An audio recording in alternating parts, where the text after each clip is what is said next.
Welcome to D-Risk. We are dealing with two important questions today. First, why entity level control assessment is important. Second, how auditors can be ready for entity level control discussions in 15 minutes. So whether you are a director in a company or part of the management team, or you are an external auditor of the company or internal auditor of the company, or you are a risk advisor to a company, these two questions are important for you. So what we'll do is address these two one by one, put it in the context of business, look at what entity level controls are, look at what is the regulatory expectation that is there around the entity level controls, and then finally how we can enable our teams or junior members in the team to be ready for entity level control discussions in 15 minutes. So we'll have at the end of the slide, we will have one Excel workbook which is mapped to a global framework, which is the COSO framework, which will enable your team to make readiness for the entity level control discussion in straight 15 minutes. So let's look at how we can go about it. Before we move on, let's look at a bit of a factoid. Given the context of the two questions we have, if you do a simple Google around accounting or financial frauds, you will see whenever a financial or accounting fraud happens, the auditors are invariably blamed. Even the best of the best in the business are not spared. Let's look at what you see in the public domain or in the social media or in the press. In financial year 2022, the Reserve Bank of India reported bank frauds amounting to 604 billion Indian rupees. In 2021, this figure was over 1.3 trillion rupees. So India is not the only market where such things happen, where the regulators are concerned, where the investors are concerned, where the auditors are in a trouble. It happens worldwide. Let's look at US. It is reported that FTX, a company which was worth $32 billion back in January 2022, they lacked accounting and financial controls, and FTX did not have experienced personnel to handle financial reporting, risk management, audits, or accounting procedures, and the total assets missing were estimated at $8 billion. And if you were to look at the recent Silicon Valley Bank collapse, it is said to be the largest US bank failure since 2008 global financial crisis.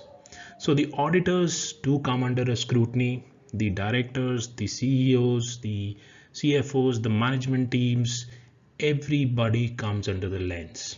So as professionals, what we can do is we can do our due diligence. We can ensure that there is compliance to ethics, procedures, everything is there, so that whenever something comes to scrutiny, there is no negative action against either a director or a CEO or a CFO or an external auditor or internal auditor or risk advisor of a company.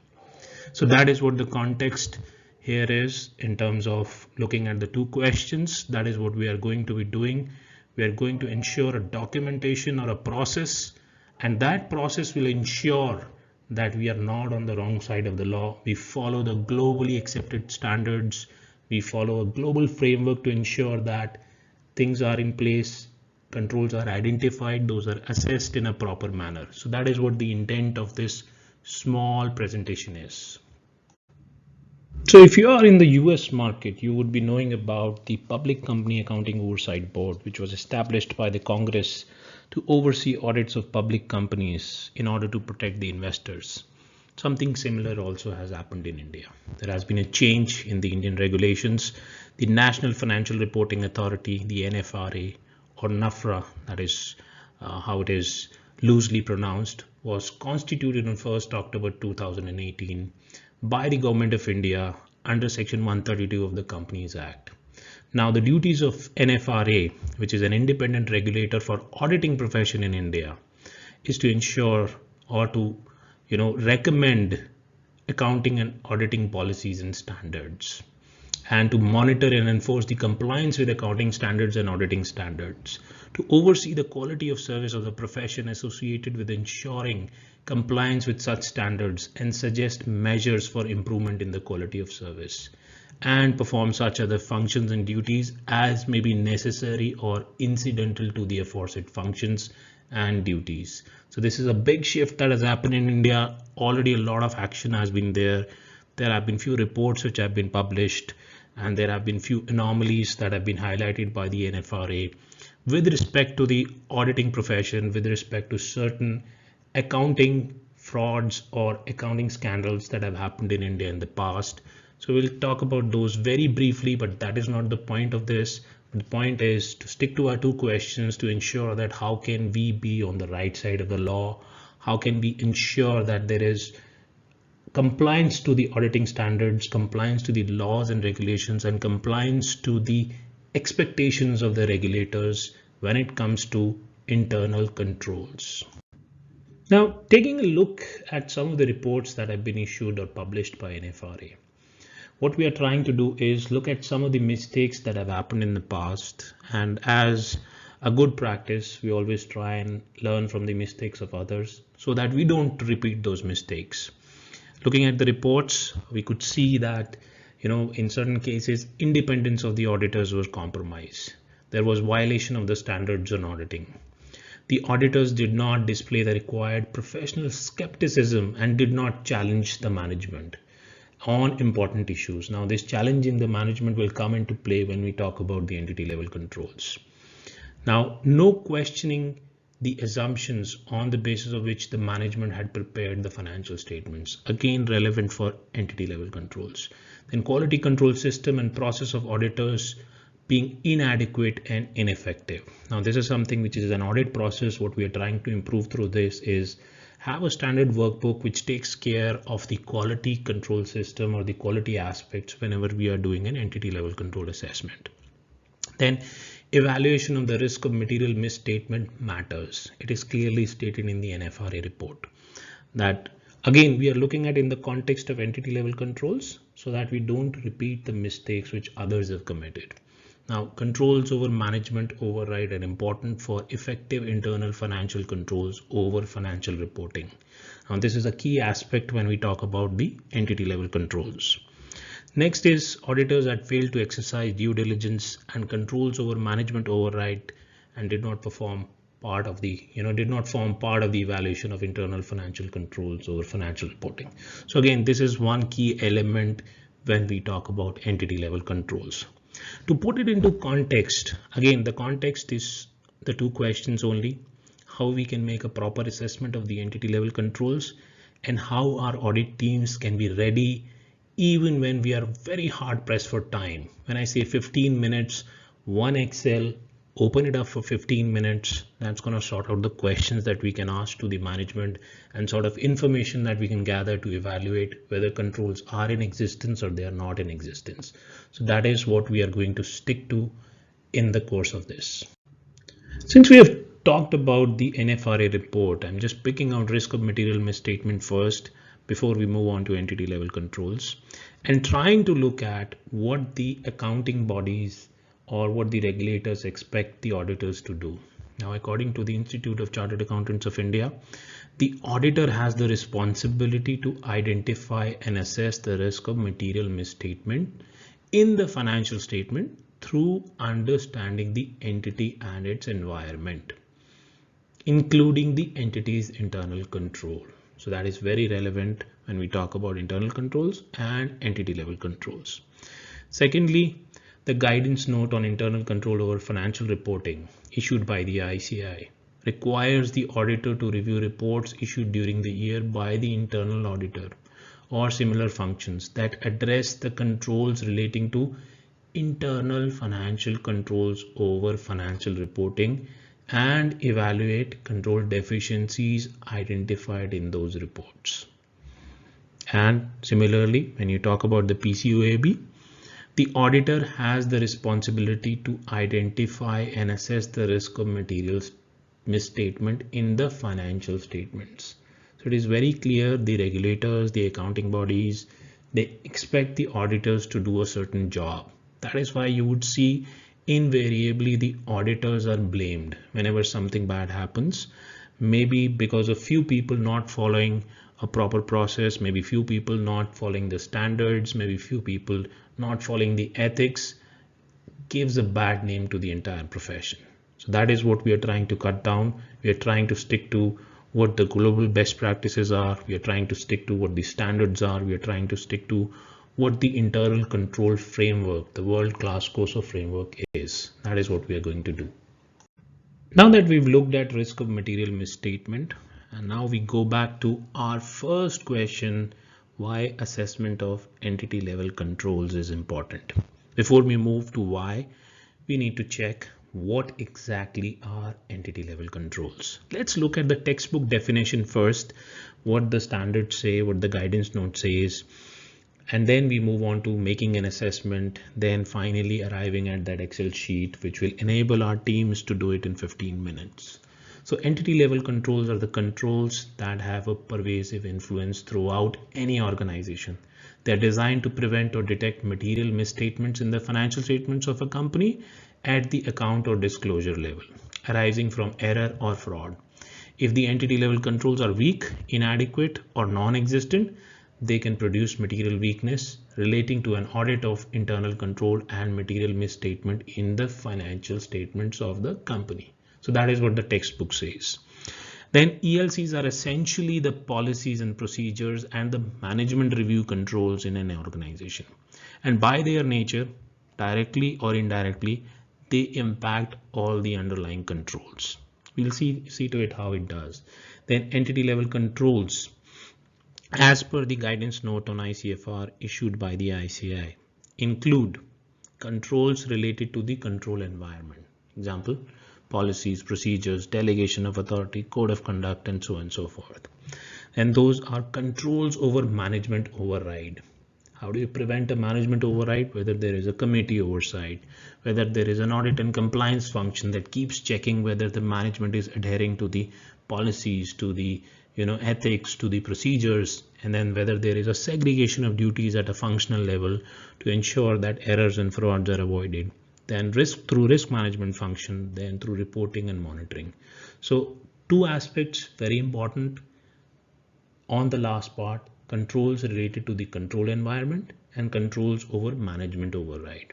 We'll try and fit these two aspects in the organization structure to map out a complete chart for the entity level controls, so that whenever our team goes to the ground, to the field, they know what questions to put to which function, to which department, to which CXO. So they will come up with a complete laundry list of entity level controls and then make a quick assessment around those and come up with a gap assessment report. So that is what the intent of understanding this definition is. We'll use this definition, put it in the context of an org chart, and then finally arrive at that Excel that we have been talking about.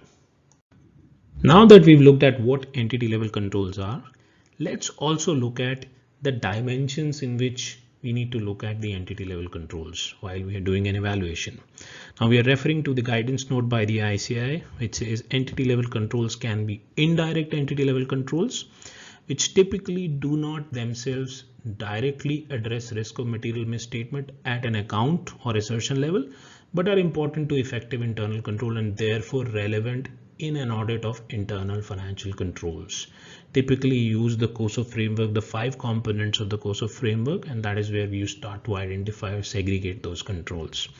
Then entity level controls can be direct entity level controls, which are those ELCs that directly address a risk of material misstatement, may or may not be precise enough on their own to fully address a risk of material misstatement. Those are typically the review type, detect type controls that can exist at any level in the organization. For example, the KPI is an actual performance against the budget being reviewed at a group level in a corporate. So that's one example.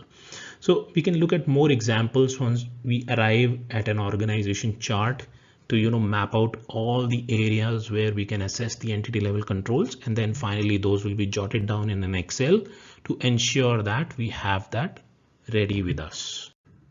Let's first look at the relevance of the entity level controls.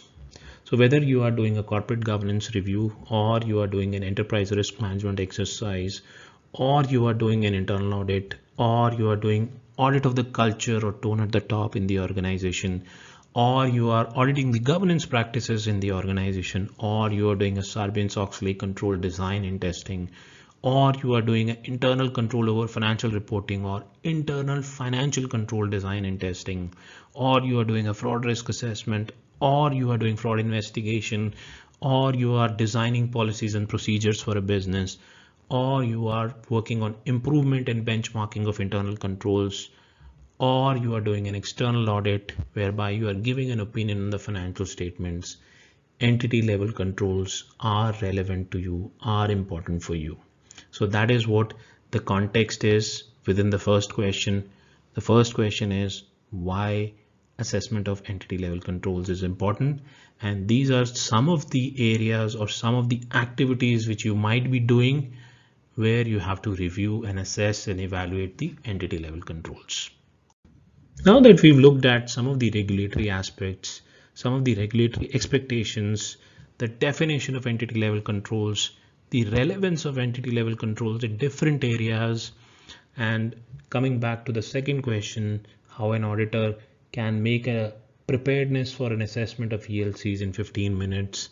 If you don't have time, if you don't do a proper assessment, if your documentation is weak, if your process is not followed, or if you don't follow your due process or the standards of auditing, then as an auditor, you might have a lot of blame sitting as an open risk for you. And these blame games do come in. That is where you see the negative press, where auditors are invariably blamed. And that is what we are trying to avoid. We are trying to set up an Excel which we can use so that our documentation is proper, so that our process is benchmarked to the global expectations, and we don't have to face a blame anytime post our audit. Now that we've looked at the regulatory context, the definition of entity level controls, some of the expectations from the auditors, and the relevance where entity level control assessment becomes important in different areas, let's see if we can identify some of the areas for assessment of ELCs. So what we are going to do is put up a simple organization chart, and this could be any organization. We are putting up an uncomplicated chart to keep things simple. Let's say we start with the board of directors. So what are the three areas that would typically come in? The board procedures, the governance and oversight mechanism, the committees, charters, the reporting to the board. So the board is typically assisted by committees, and those could be audit committee, stakeholder relationship committee, or if you're working on a SOX engagement, that could be a disclosure committee or the nomination and remuneration committee. Or if you are in India, you could be dealing with a corporate social responsibility committee, which is the CSR committee. So depending on what the regulatory requirement is, depending on what the organization structure is, we put a few committees in that structure. And again, we are keeping the definition in mind that entity level controls are the policies, the procedures, the control environment, the management review controls, and controls to prevent the management override. So typically the committees are one function or one area where the management override is prevented. So the CEO cannot single-handedly do something. There is an audit committee that is sitting for an oversight when it comes to financial statement disclosures. Similarly, a CEO and a CFO can't do certain things all alone or together without a CSR committee or without a nomination and remuneration committee. So committee functioning is one important aspect where you get to evaluate the management override part of it. Unless the board itself or the directors themselves are involved in something, then you are ending up with something totally different. And that is where a lot of these accounting scandals or frauds come into the picture. Typically boards have a role to play. Let's look at the committee functioning. So the audit committee, or let's say the audit committee oversight, or let's say mandatory statutory committees functioning and oversight. So these are the, let's say, first 6 areas we identify where we are going to identify and assess the entity level controls. Again, point remains the same. Those are control environment, policies, procedures, management review controls, and controls relating to management override. Let's put in a key man here in this org chart, which is the CEO. So he's taking care of strategy execution, delegation of authority, the business planning with the COO. So who's responsible for business planning and operations, driving performance management through the organization. Then they are supported with the chief of HR, who is responsible for the code of conduct and ethical values in the organization, and who's responsible for putting up an org structure to ensure that the delegation of authority is implemented. And then looking at the HR policies and procedures, which are applicable throughout the organization. Then looking at the chief sales officer, who's responsible for the sales forecasting or the business development. And looking at another CXO, which is the chief financial officer, who's responsible for financial planning, financial reporting, MIS, finance policies and procedures, internal control framework, internal control over financial reporting. Then the chief risk officer or the chief of audit. He is responsible for risk management policies and procedures, risk identification, risk assessment, risk analysis and reporting. Then anti-fraud framework, whistleblower mechanism. Then the IT part in the organization, which comes in the IT governance, the IT organization, the IT infra, the cyber. So all these areas which we have written in yellow are the areas where we need to identify the entity level controls and make an assessment around those entity level controls. So the org structure itself is a very useful tool and a very simplistic way to identify what areas we are going to look at. All we have to do is stick to the definition that is there in the guidance note, that is there in the regulatory expectations. So that definition, we just use that definition, then identify the areas on a simple chart, and then these areas will be plotted onto an Excel, and then we use the COSO framework, point of focus, and define the control objectives to say that this is our complete matrix or Excel workbook for identification and evaluation of entity level controls. Pretty straightforward and simple way of doing it, ensuring that we follow the standards, ensuring that we follow the guidance note, and we don't miss out on any aspect relating to the entity level controls.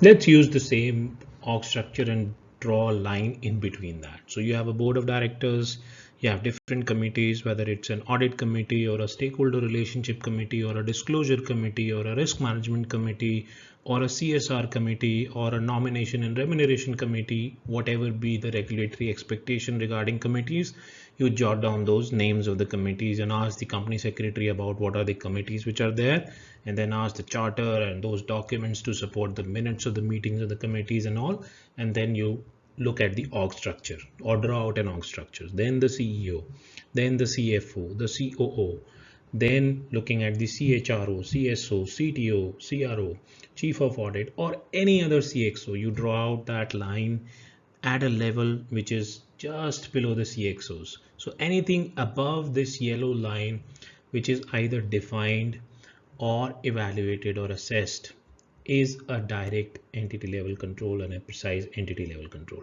So anything below the line is typically either a process level control or an IT system level control. And you keep the definition in mind that entity level controls are relating to the control environment and the management override. Those are typically the management review controls. So you have your thought process clear. What are entity level controls, where those are residing in the organization, and then there is a framework to help you to come up with the Excel, and the definition or the applicability of that definition or identification and assessment of the entity level controls becomes very easy and methodical and benchmarked to the regulatory expectations and to the standards on auditing. So that's a very simple way, and that is what the premise of our Excel sheet is. Moving on to the Excel. So what we do here is simply write down the area of assessment from the organization chart. Pick out individual areas, whether it's the code of conduct, ethical values, board procedures, governance, oversight, audit committee and audit committee oversight. So all those areas which we had jotted down in the org chart become the area of assessment within our Excel sheet. and all those areas. So this is not, these are just 13 I picked out for example, just to demonstrate how we do it. We jot down the areas for entity level coverage in first column. We pick out the COSO principle. Let's say the principle first we pick out. Then what does that principle say?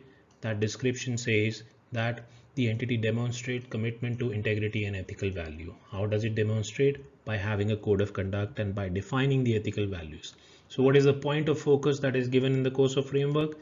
It is the tone at the top, the standards of conduct, the adherence to the standards, the assessment of deviations. So these are just 4 parameters that are given, or the point of focus that are given in the framework to you, so that you can define your control objectives. So the objective is, let's say the first objective we define is the board shall lay down a code of conduct containing principles of integrity and ethical values for all board members, senior management, and employees of the company. So that becomes our first control objective for evaluation of entity level controls. So what we do next is we give a reference ID to this entity level control, and then we identify specific activities in the organization that are in place to ensure that the control objective is met. So we note down the as-is process or the as-is activity in a particular column, and then we define the control owner. Let's say in this case it is the head of HR. Then we look at some of the documentation, so that to demonstrate that the controls are in existence and those are designed and operating effectively. So let's say for first example, what we look at, the code of conduct, the HR manual, the code of conduct communication to the directors and employees, the minutes of board meeting for approval of the code of conduct. Then if it is hosted on the intranet, then we take a screenshot of that yes, it is communicated to the employees. They are informed during the induction that they have to go to the website, download and read the code of conduct. So there is a training program behind that. So we look at the ethics and compliance program. So basis all that documentation review, basis review of the as-is controls, we determine whether the control is effective, ineffective, or it is partially effective, that there are some improvement opportunities. That's how your Excel works. So we leverage the code of conduct, or let's say we leverage the documents to see, how these controls are implemented in the organization. So the starting point is the org chart. Then we come to the framework. Then we use the Excel to map the entire framework into one single Excel sheet. That becomes the laundry list of all the entity level controls for all the areas that we identified in the organization chart. So that's how we typically do it, and that's how we benchmark it to the framework. And finally, this is how your Excel will look like. You have the entity level attributes, the areas, the COSO principle, the description of the principle, the point of focus, and then the as-is controls. You draw out this Excel. It is something which is already done. If you need a copy of this Excel, you can just send me a direct message on LinkedIn or write an email to me. I'll be more than happy to share the Excel with you, so that it helps your team to assess the entity level controls, even if you are running short of time. Trust me, this is a comprehensive Excel that I've built in.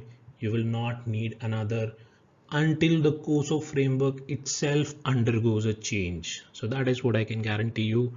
That is what I've been doing for large listed companies, for other public or private companies. I've been benchmarking those entity level controls to the COSO framework and then giving them something as a documentation, which the auditors typically, which are big four in my case, they are using that, or they use that for their documentation, evaluation, assessment. So that is how we do it. And that is how we ensure that there is a due process. There is adherence to the standards on auditing. There is adherence to the COSO framework guidance, or there is adherence to the guidance note on internal control over financial reporting that is issued by the ICI. That's how we do it.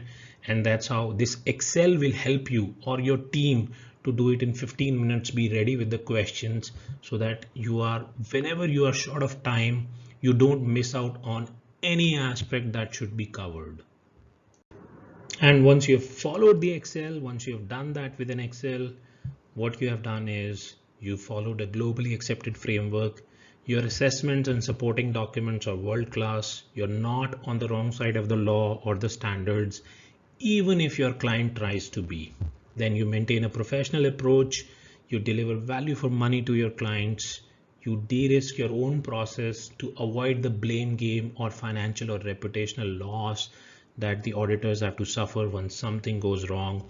And you have the confidence of the regulators for accounting and auditing. So if you look at different regulators, those regulatory expectations, there are standards in place. Those standards have to be complied with. Those guidance notes have to be complied with, whether it is the ICI, whether it is the SEC, whether it is the PCOAB, all those disclosure requirements by the regulators. So all that falls into a place. Once you follow all this, then your entity level control assessment or your internal control assessment becomes like a jazz. I hope you found this useful, and if you need the Excel, please do feel free to write in. We can connect over a call or a chat to discuss how we can make it better for you, for your team, or for uh, auditing professionals at large. So that is what the intent of this presentation was. Thank you for watching. Have a good day.